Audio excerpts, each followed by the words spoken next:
welcome back to Smith and Grizzy's Big Chat Brass. We've had a bit of comment about our last podcast about the European, including messages from the continent, from competing band members, all quite interesting stuff. But this week we are concentrating on last weekend's contest in Blackpool, the Spring Festival, which seems to have generated a lot of discussion on various things, Simon, on the social media platforms. Yeah, it's Have you certainly been? been busy, Sandy. I've seen my phone's never stopped pinging since. So, I yeah. I where do mean, you want I've to kick spoken. off with it, Sandy? I put a post on the Board Bandsman Facebook page on Sunday morning, and it basically, I'll read it out. I'll read what I put. Is the registration system for the Spring Festival being exploited unscrupulously? And if so, are there any potential solutions? If not, is the status quo okay? So after I put that up, it did start to kick off, people discussing things. It has received to date about 116 comments from that set of little questions there. So I thought what we might do is just pick out some of them anonymously. All the people who have commented have not posted anonymously. They have real names involved, but we're not going to quote the people as well on No. here. Um, so I just thought, excuse me, one of the main talking points seems to have been, and it was something we brought up last week, was the use of players who are already playing members of bands who are at the British Open currently, stepping back or re-registering with another band in order to compete at the Spring Festival.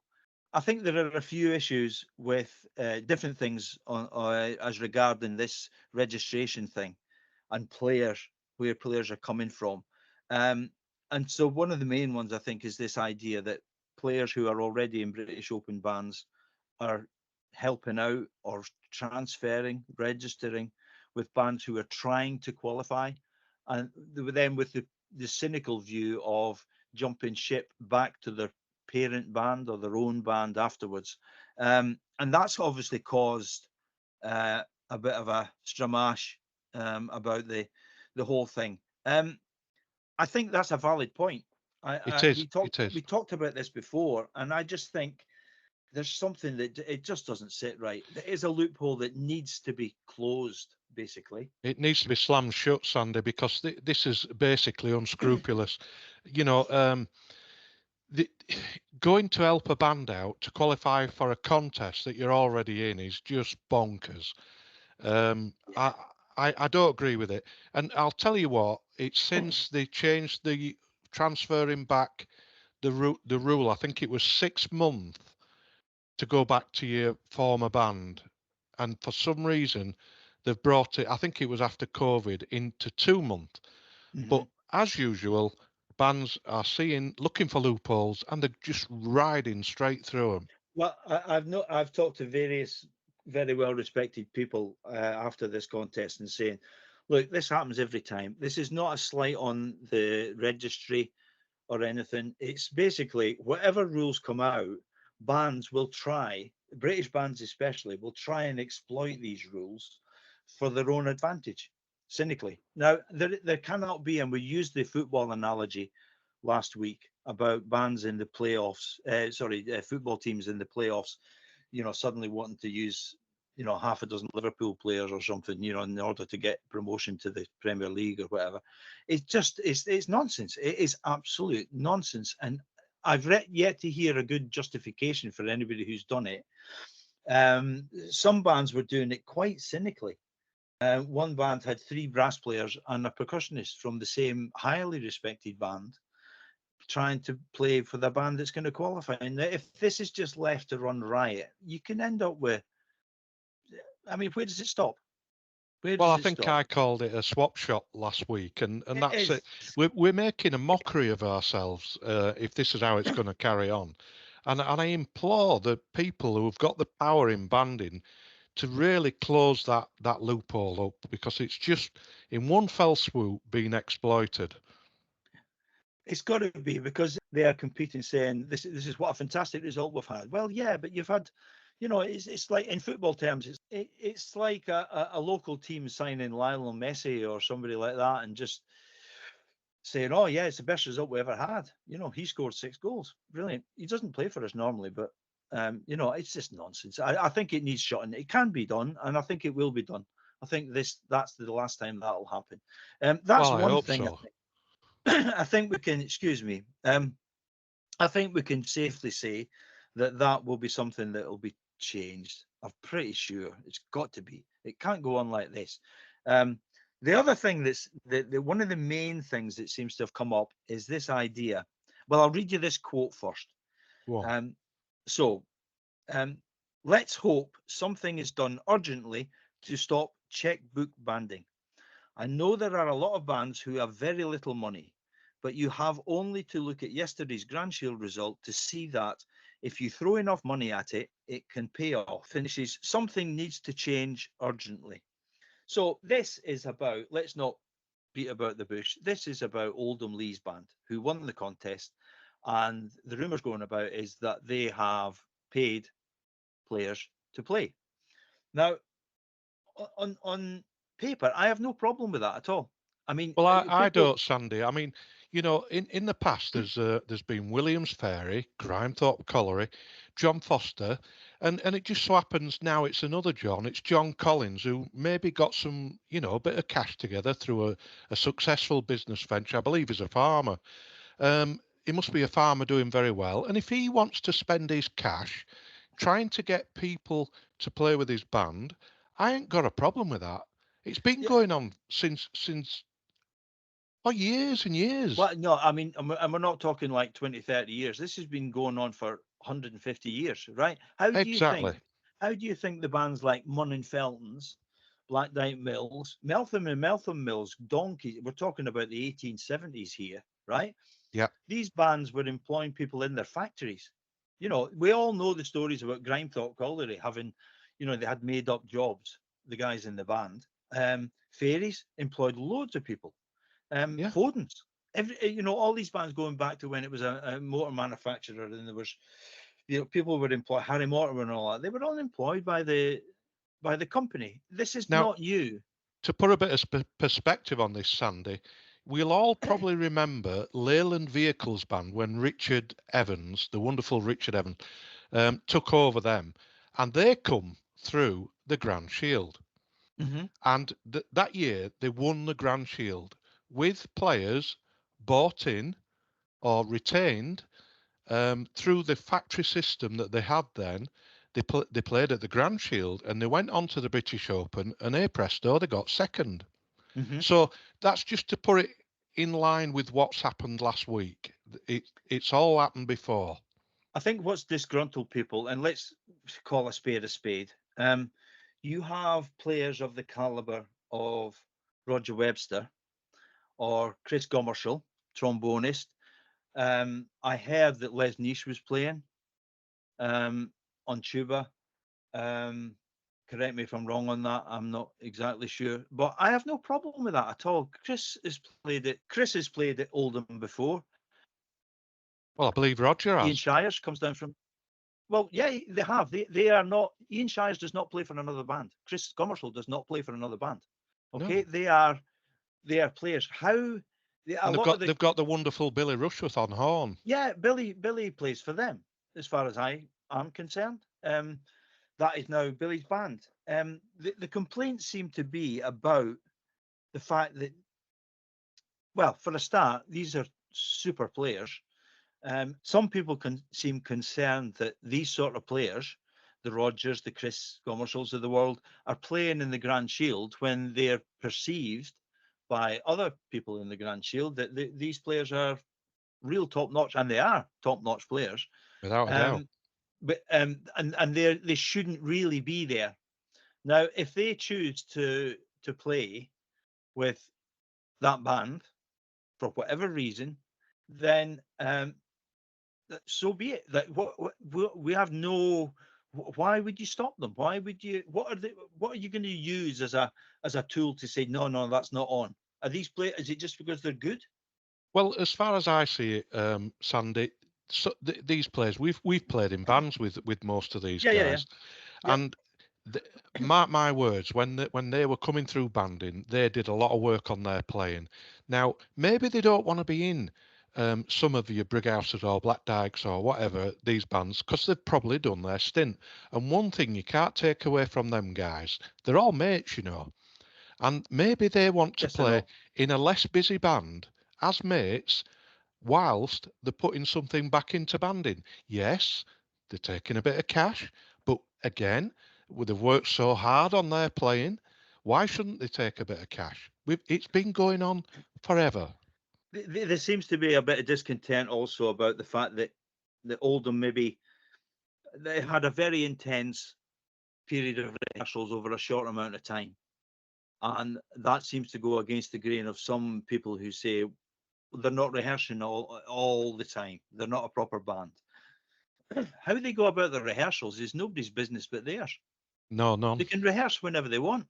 They can not rehearse at all and turn up, see If how they I get ever on. thought I could get away with one rehearsal, I'd be doing it. Mark my words. But I Exactly. don't think I'm that good I don't to be think able to those do that. arguments.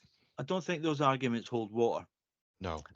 at all. The one that I think does stick is the fact that they did have. I know at least one player from Foden's playing with them. I think that is totally wrong. Right? Yes, I have. and they had one I from Grimethorpe. yes, they did. Right. So I don't think that that doesn't hold water for me at But all. they That weren't that the only ones. no, they weren't. No. That shouldn't be allowed. Okay, but I have no problem with. Let's take Chris as an example. Chris Gomersall is signed with that band. He's not playing with anybody else. He can do what he wants, Mm. right? John Collins can do what he wants with his band. Okay. Yep. If Bill Gates turned up and says, "I want to start a British style brass band. I'm going to give every player in the band 100 grand a year, and I'm going to try and win the British Open or the Nationals or whatever else," he'd have a band. It might take him a long time to do it, but Mm. I have nothing. I have no problem with that at all. Okay, I do have a problem if he's taking players from uh, other bands to try and do it. If they sign totally for the Bill Gates brass band and they're in it for keeps, that's fine. I don't care, right? No. You cannot have players coming from bands who are already in the British Open And intend playing to for go back bands there. who are and intend to go back playing in the qualifying contest for another band. It's that's not on, right? No. Where an No. even individual player wants to play, and for whatever reason at all, if they're playing for that one band, that's fine for me. So Yeah. the money thing, I think, is a bit of a red herring. I think the real problem is people are miffed that the likes of that sort of player is, as they see it, shouldn't really be playing in that contest, maybe, Mm. and that it's making life tougher for some others. Well, if they decide to do it, let's face it, some of these guys have been around a long time. Roger, Ian, Chris, maybe not so much. Certainly Billy. You know, um, if they want to do that type of banding and just turn up for a short period of time, rehearse intensely, and see how they get on, that's fine. I've got no problem with that at all. So No. I think that the money thing is a bit of a red herring. I don't think it's really pertinent. I think there are more important things. Some other people put some ideas forward as to how this might could be sorted out. So if I go through a couple of these and then we could talk about them. Okay. I think the best additional rule for both the Open and the national finals would be to ban any player from competing in those if they competed in the qualifying round in a different band, unless there is a good reason. For example, they have genuinely changed bands due to relocation, work, whatever. I don't think you can do that.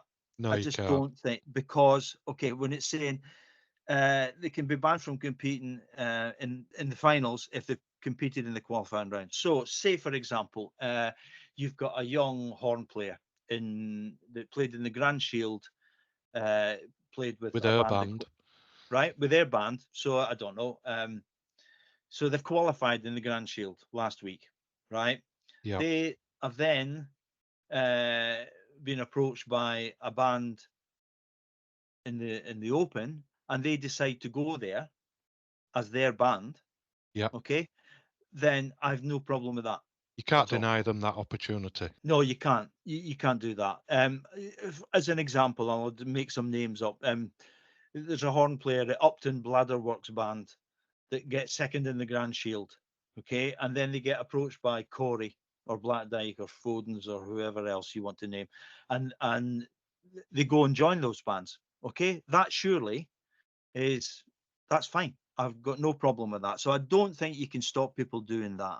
No, Um, no. the next quote is players who have played as a signed player for a band at the Spring Festival cannot partake in the Open unless promoted from the Grand Shield. Well, again, that covers the Same one reason. it's the same reason. You can't Yeah. stop that. All right. No. Right. Next one. It seems to me that there is an easy solution to this along the lines of football rules, which prevent a player playing for two teams in the same cup competition. Simply say that you cannot play for one band at the Spring Festival and a different band at the Open because they are part of the same competition. So that covers the same sort of thing again, It doesn't it? does. Mm. You know, um, it doesn't allow for someone being joining another band, does it? Yeah.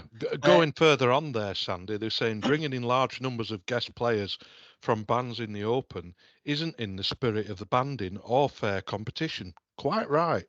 And we do ourselves no favours by permitting this to happen. no, we don't, and we can get onto this at in more length as this progresses. But this idea that having a handful of players from another band that's already at the Open is somehow to be applauded. No, it's not. Right. The first thing Mm. it tells you is I'm not happy with the band I've got. And it's strange how most of these players, it's never the second baritone, is it?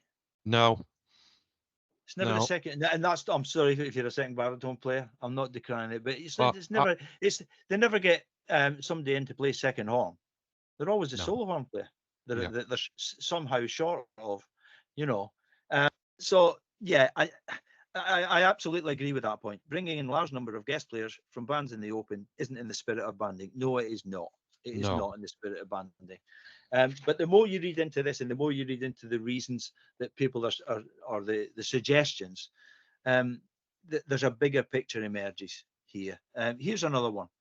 If players play in the Spring Festival, they should then only play in the Open if they are a member of a promoted band or have genuinely moved to that open band. Yeah, I I agree. absolutely agree with that. I agree with that. So yeah, so they're not talking about if you play with Upton Bladderworks and you get promotion, then you can stay there. They're talking about playing with Upton Bladderworks and then being promoted to Brighouse or Black Yeah. Dyke or somebody. Right, that's fine. That's fine. It is not just the rules that are open to exploitation, but also I think something should be said for player integrity. Otherwise, it makes a mockery of all contests. Just because you can do it doesn't make it morally or ethically right. Bang I on. agree. I agree. Yeah, that is bang on. Yeah. I don't know what we're trying to prove to ourselves or who we're trying to prove anything to by pretending that again. Go back to the rugby analogy. Scotland suddenly have there's six New Zealand players turn up, and I'm not talking about imported ones like Scotland has a load of South African people with Scots connections, but Mm. genuine All Yeah. Blacks turn up. You can't just play them. No. It makes a mockery of it. That's not Scotland. That's Scotland plus six All Blacks. All Yeah. Blacks. Um, Same with it. Bands with three or four players from a high class band that's already at the Open. Um, I'm sorry, it doesn't count. No. That's not your band. That's someone else's band. You've stolen some players. I think this is another quote. I think there is a huge difference between signing a debt to cover a medical event or a regular player being unavailable due to work commitments, etc., and signing players into key seats. So this is what we've talked about: key Mm. seats, right? Never the second horn; it's always the solo Yeah. horn. As an example, on a temporary basis, purely with the objective of winning a contest. Personally, I can't see any sense of satisfaction or achievement in the latter scenario. I would agree with that as well. Yep. I don't know this about pretending that your band was so wonderful when it's full of dead players. I don't get that. Going I just don't get that. Going back to and let's be specific, the Oldham Lees case. I don't consider Roger Webster, Chris Gomersall, Billy Rushworth as guest players. No, they're not. They played for that band. They are that band. That band plays contests and meets in a very regular basis, a bit like Desford. And if that's how they want to do it, that's fine, no problem. Yeah, they're not depths. That is their band that they're signed for. Okay. So which leads us on to another thing, which seems to be really getting the backs up of people. And I think this is a very, very important one.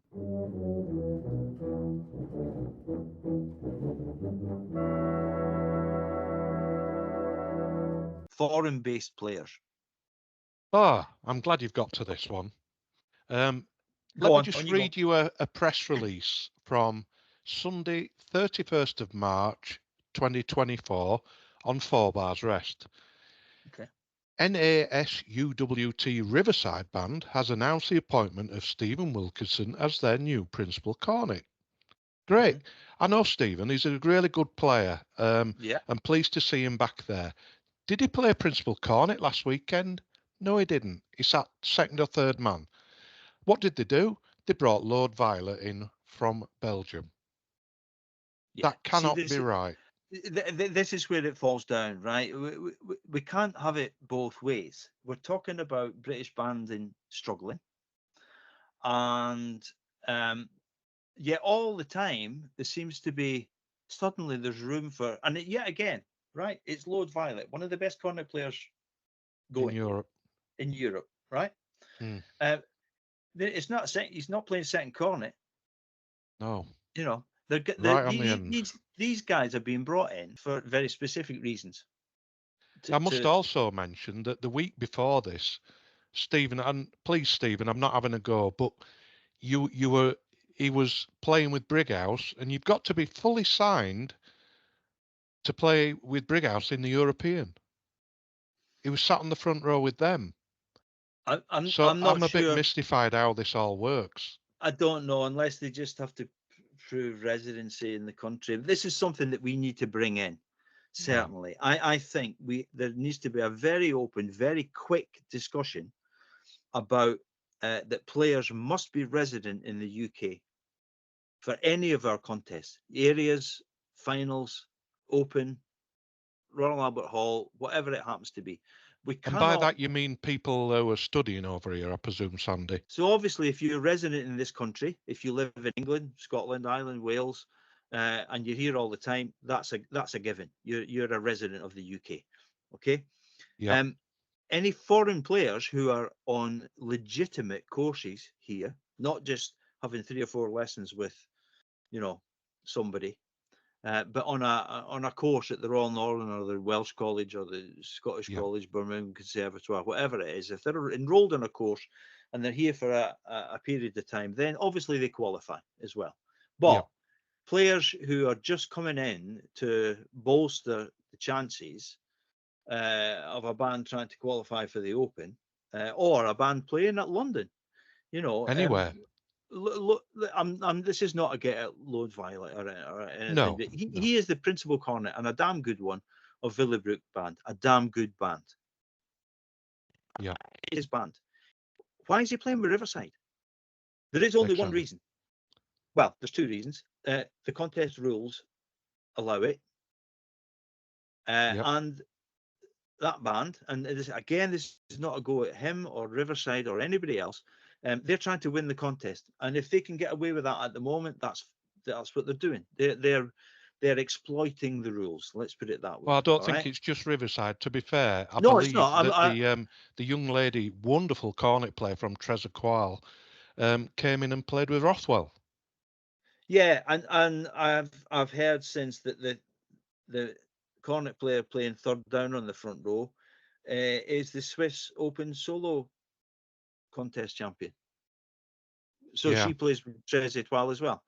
Do you know I the don't. funny thing about this, Sandy? People go on about some of the players being paid at Oldham. How much do they think it cost to bring these players over? Must Yeah, cost no. a fortune. But I don't see what good it's doing. I think It's not doing any. we maybe need to get realistic with this, and we need to call a spade a spade. That's got to stop. Foreign players coming over from, well-known foreign players Yeah. coming over and playing has to stop, Literally because flying in, playing at a and rehearsal and a contest and going going back to back their own home. bands it is just as bad as coming in from a band that's in the British Open and playing. Yeah, And then going exactly. back. It's what are you going to end up with? Can you imagine a football competition where it was just the same players playing for every team? This is what's beginning to happen. And the problem you've got is this has been allowed to creep in for so long that we just accept this as being the normal way of things. Yeah. Players who are living abroad, coming in and playing for a week and going back. That's not their bands. They play with a band in their adopted country. They're Yeah. resident abroad somewhere. Yeah. That's how they play for those bands there, because they have to be resident in that country. Now, this is what I call real checkbook banding when you're bringing in people from different countries. Yeah, I think that has got to stop as well. Another quote that someone wrote: I personally like to see more trust played in youth players rather than hiring in experienced depths from abroad. So that's what we were talking about. Absolutely. Giving youth players a chance, young players from this country, blooding them in. If I think back to when I started out, my first Albert Hall contest, I played Repiano Cornet with Whitburn. I was 15 years old, right? Wow. They had the bottle, Whitburn Band had the bottle to put a 15-year-old cornet player in playing Repiano. They had a 15-year-old baritone player, Andy Duncan, playing. They had The Marty Andy Wilson. Duncan. Yeah, Marty Yeah. he plays with Ulster Orchestra now. They Yeah. gave us all a chance, right? All around the They, same age. yeah. So they It's had all funny. these It's funny in it, these youngsters. Sandy. How you all turned out to be great players, given that chance young. Well, but Whitburn were always pretty clued in from that point of view. And they still are.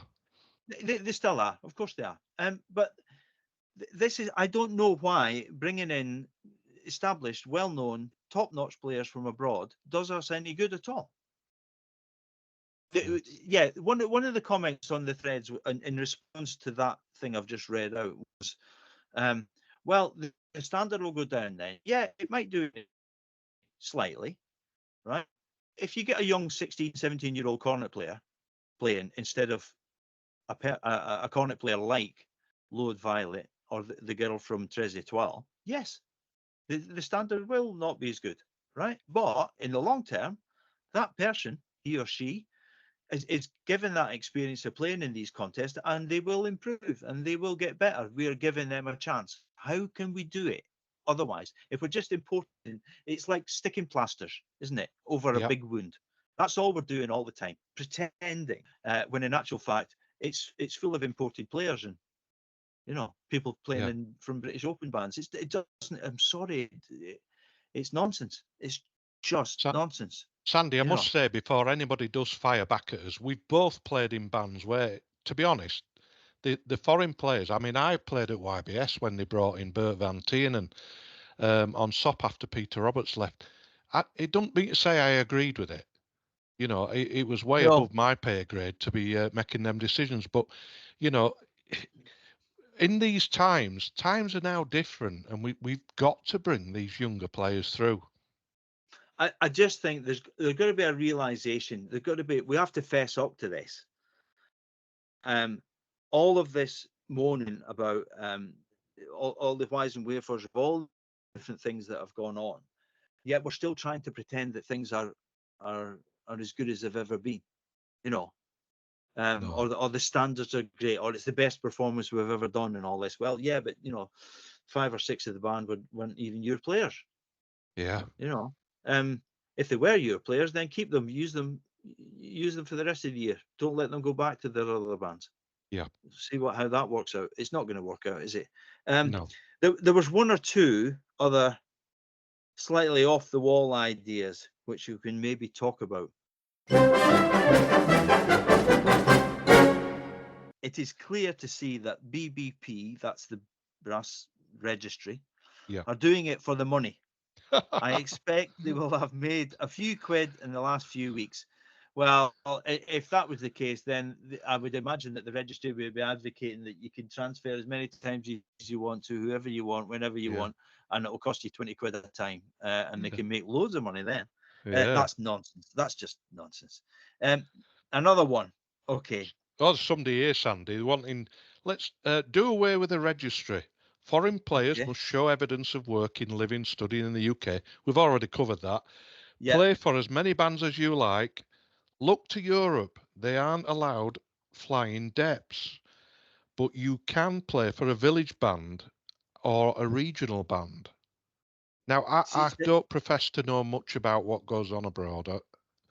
No, and it is a different setup. I know that they have this sort of village band, regional band set up in certain countries. We don't have that. All right. No. Doing away with the registry, I think, would be chaos. Carnage. Absolute chaos.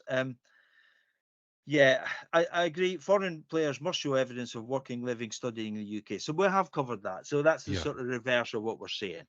But that holds up. Here's another one. Maybe we could adopt a points handicap system based on which band you are registered with.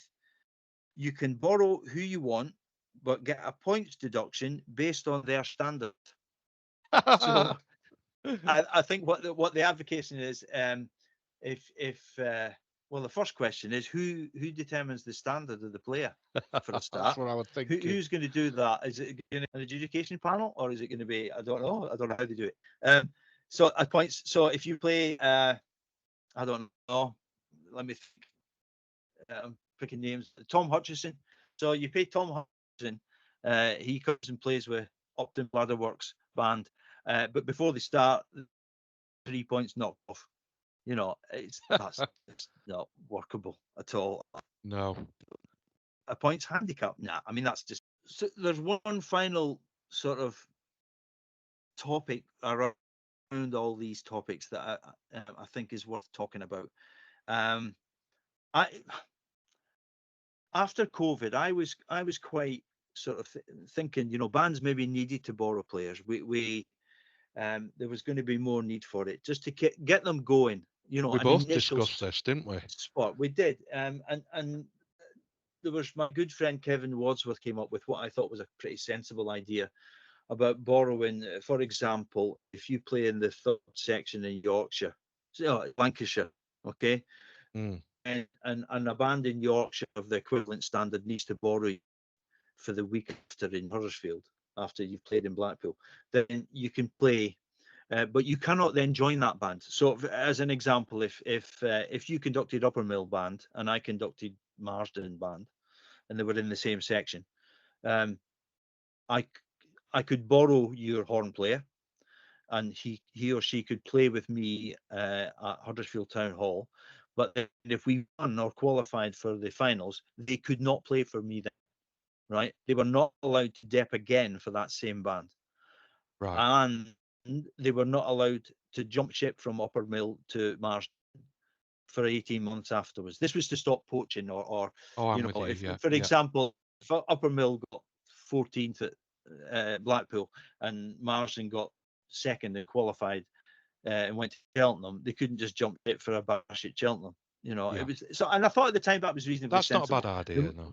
The more and more this has gone on since then, and the amount of hassle it seems to cause, and the amount of false. Where are we really as regards strength and depth in bands and players? Because we're constantly told that there aren't enough players. Some of the comments bear this out. So here's one. Registration systems in general might benefit from being reviewed in light of the challenges faced by bands. Sustainability, usefulness, and proportionality could be a good starting point. And there's another one here. There aren't enough brass players to go around anymore. Bands are only surviving because people play in multiple bands. So the system needs to be accommodating of this. That I think that second quote there is we need to talk about that. So Mm, if there are not enough brass players around, bands are only surviving because people play in multiple bands. The yeah. system needs to change to accommodate that. If you look back historically, there used to be far, far, far more bands than there are now. But there's So still a lot, Sandy. there is still a lot. We still have the most brass bands in the world, right? We Yep. talked about this before, right? You look Mm. at any, Norway has 10 top section, Switzerland has 9, we have 80, right? Yep. We still have a hell of a number of bands. It's in pretty healthy state. But this idea that people are playing in multiple bands in order for those bands to survive, and we need to accommodate that. So maybe this is just natural selection in place. There was a time when hundreds more bands, and they've all dwindled away. Maybe we're still in that process.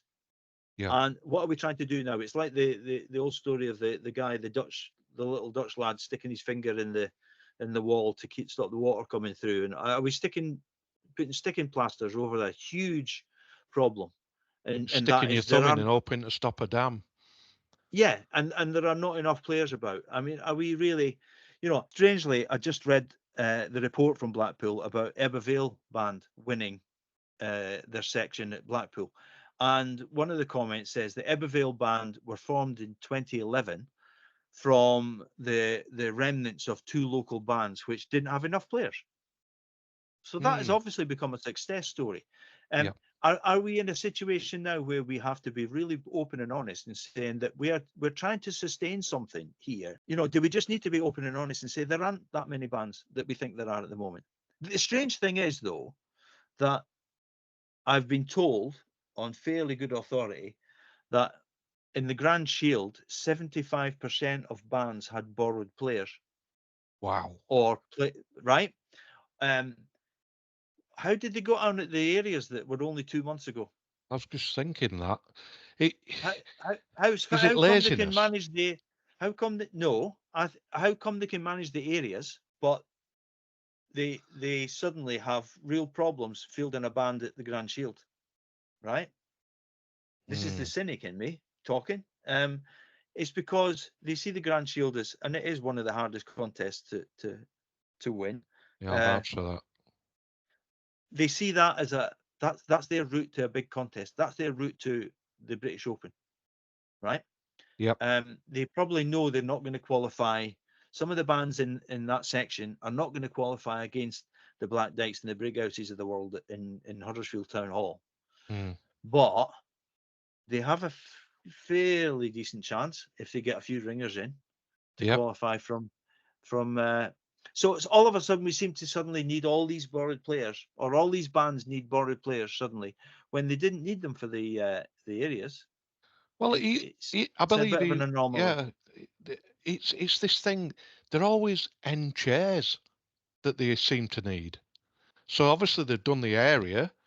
They must not have been happy with their end chairs, so they've just ditched them, Well, or whatever has happened, and suddenly flying in from West Yorkshire somewhere, or Switzerland, or Belgium, anywhere.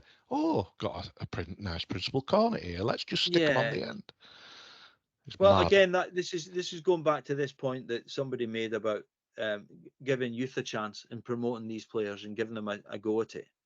You know, um, I, if British banding is to survive, we have to be producing our own players, not importing other players from elsewhere, no matter how good they are. I mean, I there used to be the completely argument. concur. Used to be the argument made that, oh well, you get in such a body from abroad, and it'll show them how to do it, and they can learn from them and all that. That's made up nonsense. That's just to cover their back. The real reason is they want this guy in to win the contest. Yeah, That's very that's the true. only reason. That's the only reason they're being brought in. So, and then someone replied to this. So when someone saying bands are only surviving because they play in multiple bands, so the system needs to change. And then someone else has written the other side of this is, could there be fewer bands? Question mark. I think that So is a really pertinent question. Are we at a stage now where there are just too many bands to be sustainable? Because I this is agree, there is. it's dwindling all the time. You look back in the history books, and if you're not acquainted with it, you should look it up. We had hundreds and hundreds more bands, and Mhm. everybody keeps saying how hard it is, right? But you've got it's a bit of a double-edged sword. This you've got people sat back saying, "Oh, we can't find them anywhere. We're trying to get this, that, and the other," and then and they're just sat back on the backsides, not doing anything about it. Then you have real proactive people Look at Amersham, like Amersham, yeah, good example. Elland. Haverhill, Elland, all of these. Wardle Anderson Brass, who's Yep. ex-players from the Wardle, the huge Wardle success story. Chewett Youth, Yeah. they've got plenty of players. They're making players, right? And there are Yep. more and more of these success stories all around the country. You can't just sit on your backside and expect to just limp along borrowing players to survive. You have to do something about it if you want to really survive. Yeah. I don't hear the Chewett Youth Bands or the Chewett organisation complaining. I don't hear Amersham complaining about a lack of players. They're No. making players, right? It's survival of the fittest is one way of putting it. It is. I mean, we've long known the school system's The broken school down. system's buggered, yeah. Yeah, So it is. It is totally. some bands, give them credit. There's a band I used to be involved with, Enderby, really work hard with the youth players. And there's Yeah, Ellen. We've mentioned them all, haven't we? Our good friend Lee, he just works his backside off to make players. yeah. And some of those players are now in top bands Yeah. and doing well at college and all sorts of things. Yep. So it can be done. Is this just natural selection? Is this what we're seeing now? But bands keep complaining there are no players, but a lot of them don't seem to be doing that much about rectifying the situation. But a No. lot of these organisations that have uh, up and at 'em, full of passion leaders like the Lee Riggs of the world, and the Martin Halls of the world. They're doing well. They're doing fine. The Sam Harrisons of the world. Yeah. They will find a level. They will keep producing. They will not go under. No. I just think there's a lot of things. I mean, my main takeaways from what's going on this weekend, I think there's a few things that need to be absolutely acted upon straight away. One of them is you cannot be playing for a band in the Spring Festival weekend if you are already a playing member of a band at the British Open. That is not feasible. That cannot happen, right? We must put a stop to the foreign players playing, because it's just a ludicrous mockery of the thing, right? And if that means taking a slight downward step, well, let's face it, we have to use British-based players for British banding to flourish. We can't just keep importing foreigners, right? I just think those are two of the main things that need to happen. Yeah, I'll add one to that, and they've got to change this rule, this 2-month rule, transferring back to your old band. They've got to move it to 6 months, and because that will cut out a lot of this next year if they move it back. But let's not pretend that everything in the garden's rosy, that it's the best contest results we've ever had when you've filled your band with players from other bands. It's not feasible. I don't know what they do with as regard deputising players, borrowing players for contests. I don't know where that finishes. I've got to admit, I was one that was all for it a couple of years ago. Yeah. At the moment, I'm almost going towards we need a reality check in this country as to what the real state of play is, and I don't think this will happen. But it would be an interesting exercise to say you cannot borrow anybody for any contest. You have to produce your own players. You go with what you've got. Yeah. Right. And let's see what the strength is, real strength. And I think to pretend that everything's fine, yet on the other hand, we want to be borrowing players all the time. It's not right. I think maybe no. I don't think it's right. I'd be interested. Anybody who has any other ideas on it, I would thank everybody who's written onto that thread to comment on things. And I think we've covered most of the things that were brought up. Yeah, no doubt, but, Sandy. yeah. We're going to get comments on some of the things that we've talked about on this podcast. Yeah. We don't mind that.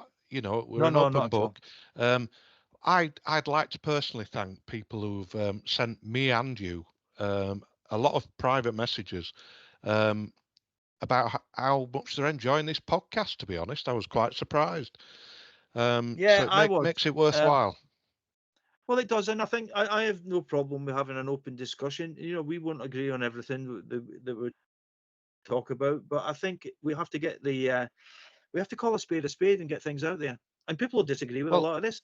There'll be people upset with our take on the some of the paying players thing and all that sort of stuff. You know, I can see why that'll upset people. Me and you, you know, we discuss things on what we're going to mention on this podcast.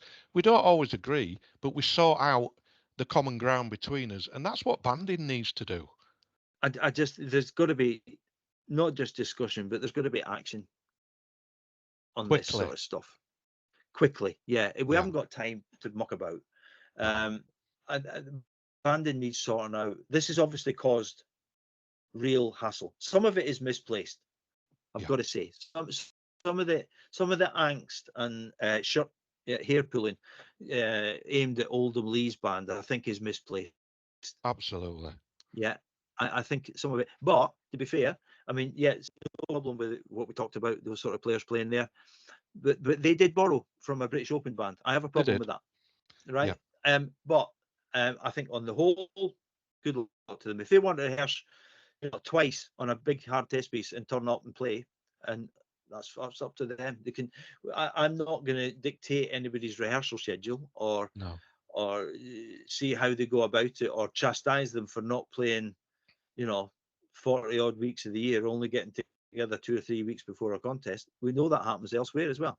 Absolutely. That's up to them. How a band wants to organise its rehearsal schedule has got nothing to do with anybody else except them. No. Okay, so like to say thanks to the listeners. Keep those comments coming because they fuel our observations about banding. We've really done this podcast tonight. We're slipping it in because of the media reaction to the Spring Festival. But I actually think it was well worth doing, Sandy. So, you know, we just want, we are only a couple of voices in this big banding universe. So, but can I just plead with the powers that be, where we've got no power, but plead with you to do something about this situation. It can't carry on. So that's enough for today. From Smith and Grezzy, please keep the comments coming.